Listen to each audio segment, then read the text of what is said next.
प्रिय भक्तों, हरितालिका तीज की बहुत बहुत शुभकामनाएं। माता पार्वती और भगवान शिव आपकी समस्त मनोकामनाओं को पूरा करें। 26 तारीख दिन मंगलवार को हरितालिका तीज का पावन पर्व मनाया जाएगा। आज की इस वीडियो में मैं आपके साथ नहाय खाए से लेकर पारण तक की संपूर्ण जानकारी शेयर करने वाली हूँ।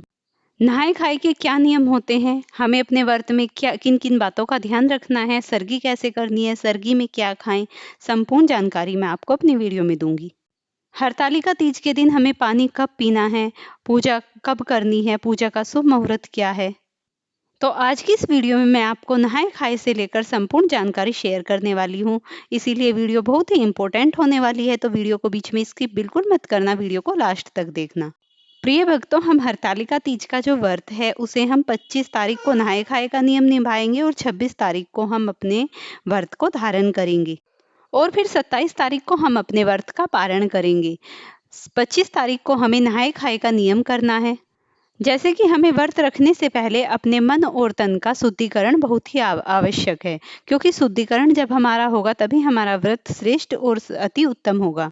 तो उसके लिए हमें करना क्या होता है, हमें सुबह ब्रह्म मुहूर्त में ही उठ जाना होता है और ब्रह्म मुहूर्त में उठने के बाद हमें नहाने धोने का, जो बाल धोने का नियम है वो पहले दिन ही कर लेना चाहिए, क्योंकि हरतालिका तीज के दिन बाल नहीं धोने चाहिए।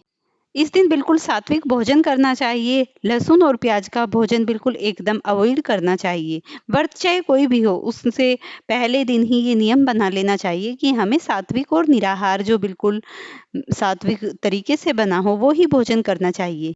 जैसे गाजर, मूली, बैंगन, मसूर की दाल, ये चीजें भी निषेध बताई गई हैं, हमें इन्हें भी अपने खाने में अवॉइड कर देना चाहिए। हरतालिका तीज के दिन ये विशेष ध्यान रखना है कि आपको तला भुना भोजन बिल्कुल भी नहीं करना है, क्योंकि अगर आप तला भुना भोजन खाएंगे पकवान, तो उससे आपको प्यास ज़्यादा लगेगी और प्यास अगर आपको ज़्यादा लगेगी तो आपके व्रत में बाधा पड़ेगी। इसीलिए आपको तले भुने खाने को अवॉइड करना होगा और शुद्ध और सात्विक भोजन ही ग्रहण करना होगा। और पहले दिन से ये नियम बना लेना चाहिए कि जितना भी हो सात्विक भोजन करें और साथ ही लिक्विड चीज़ों को लिए में पानी ज़्यादा पिए, नारियल का पानी पिए। और ऐसा करने से व्रत, जो हम निर्जल व्रत करते हैं, उसमें हमें बहुत ही हेल्प मिलती है। कुछ स्थानों पर ऐसा भी महत्व है कि हरतालिका तीज का जो व्रत है उसे प्रारंभ करने से पहले सुबह ब्रह्म मुहूर्त में सरगी का खाने का नियम है। तो जो सरगी खाने का नियम है उसे आप 3:30 से 4 बजे के बीच में खा सकते हैं। सरगी खाने का नियम हर जगह पे नहीं है, कुछ स्थानों पर सरगी को नहीं भी खाया जाता है। जैसा आपके यहाँ पर नियम होता है आप उसी के अनुसार कीजिए। लेकिन अगर आपके यहाँ पे सरगी खाते भी हैं तो आपको करना क्या है, आप सुबह ब्रह्म मुहूर्त में 3 बजे उठ जाइए। तो आपको करना क्या है, आपको सोमवार को देर रात्रि में उठ जाना है और स्नान इत्यादि करने के बाद आपको सरगी ग्रहण करनी है। अगर आप स्नान इत्यादि नहीं भी करते हैं तो भी चलेगा। सरगी को ग्रहण करते समय आपको दही विशेष रूप से लेना चाहिए, क्योंकि सरगी में दही मीठा, उसमें 1 चम्मच चीनी डालकर अगर खाते हैं तो वो अति श्रेष्ठ बताया जाता है। लेकिन अगर आप खाते नहीं भी हैं तब भी जहाँ पर सरगी खाने का नियम है, मुंह जरूर झूठा कर लेना चाहिए, चाहे 1 चम्मच ही क्यों ना खाएं। तो ये नियम जरूर रखना चाहिए। आप चाहें तो कुछ जूस भी ले सकते हैं, ग्लूकोन डी पी सकते हैं या फिर नींबू का जल भी बनाकर पी सकते हैं। जो भी आपको ठीक लगे आप वो ही खा सकते हैं, क्योंकि हर चीज़ें हर किसी के हिसाब से ठीक नहीं होता। जो भी आपकी अपनी सेहत के हिसाब से सही है आप उसे ग्रहण कर सकते हैं। तो आपको करना क्या है, आपको सरगी में फल, मिठाई, जूस, ये कुछ भी ले लेना है, लेकिन अन्न नहीं खाना है। अन्न को अवॉइड करना है। इन सब चीज़ों को, फल फ्रूट्स आप कुछ भी खा सकते हैं। तो मैंने आपको सरगी खाने के नियम बता दिए। अब मैं आपको बता देती हूँ आपको सरगी किस समय में खाना है। अब मैं आपको बता देती हूँ कि आपको सरगी किस समय में खाना है। सरगी खाने का शुभ शुभ मुहूर्त क्या है।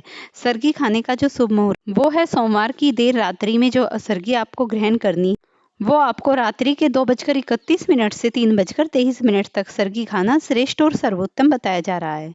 लेकिन कुछ हमारी पौराणिक मान्यताओं में ऐसी भी मान्यता है कि अगर आप सरगी खाते हैं तो, या कोई भी व्रत रखते हैं, सुबह किसी भी ब्रह्म मुहूर्त में किसी पक्षी या कोई भी आवाज, किसी भी जंगली जानवर की कोई भी तब तक आवाज आती है, उससे पहले आप कुछ भी खा सकते हैं, तो वो व्रत के धारण में ही लगता है। ये सरगी खाने का नियम है। सरगी खाने के बाद आपको ब्रुश जरूर करना चाहिए।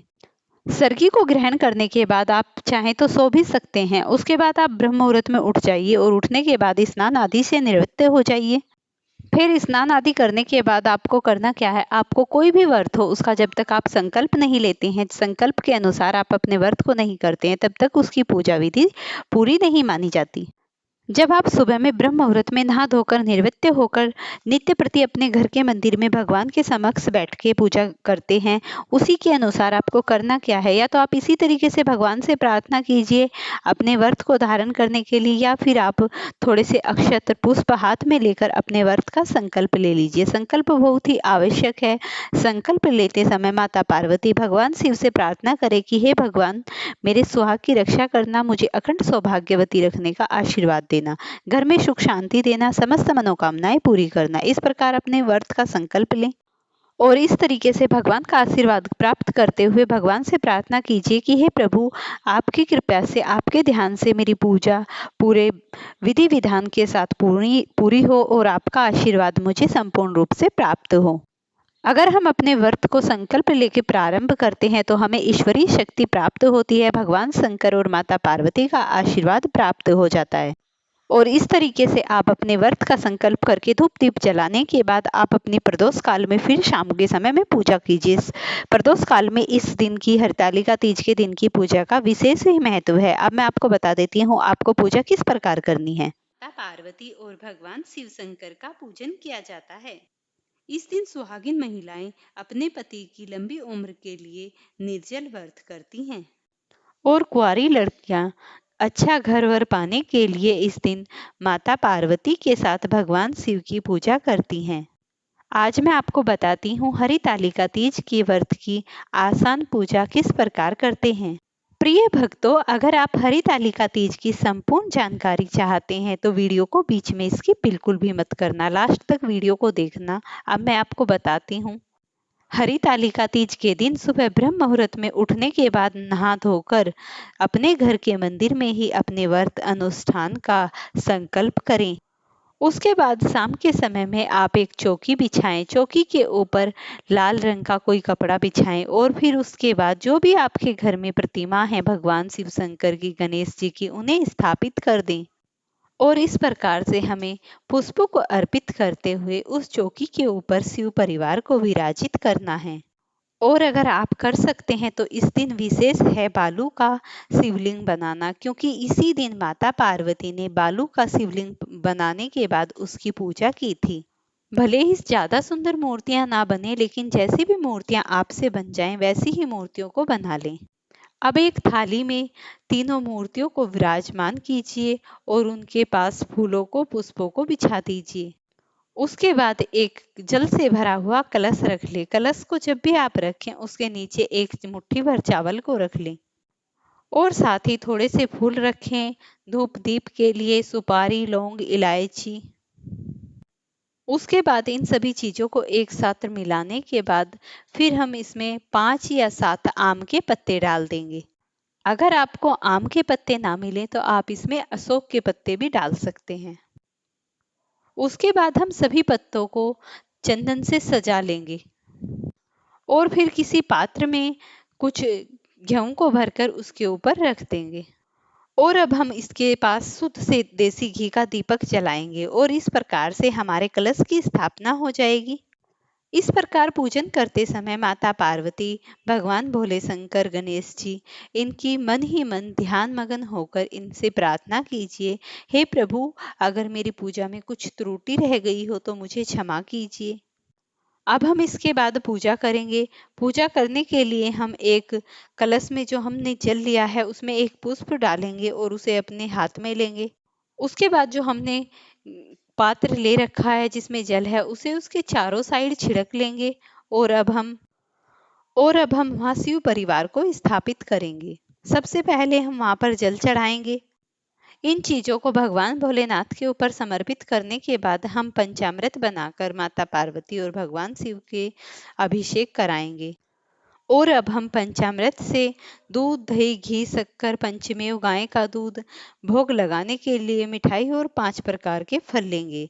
गेंदे के फूल, पान पत्ता, गुलाब के फूल, वल्भ पत्र, समी यंत्र, दुर्गा, तुलसी मंजरी, भांग पत्र और आम के पत्ते, धतूरे का फल और फूल भगवान को विराजमान करने के लिए लकड़ी की चौकी बिछा देंगे। उसके बाद हम शिव जी को धोती तथा अंगोछा अर्पित करेंगे और तत्पश्चात सुहाग सामग्री किसी ब्राह्मणी को तथा धोती अंगोछा ब्राह्मण को दे दें। इस प्रकार पार्वती तथा शिव का पूजन आराधना कर हरितालिका व्रत की कथा सुने। तत्पश्चात सर्वप्रथम गणेश जी की आरती, फिर शिव जी और फिर माता पार्वती की आरती करें। भगवान की परिक्रमा करें, रात्रि जागरण करें।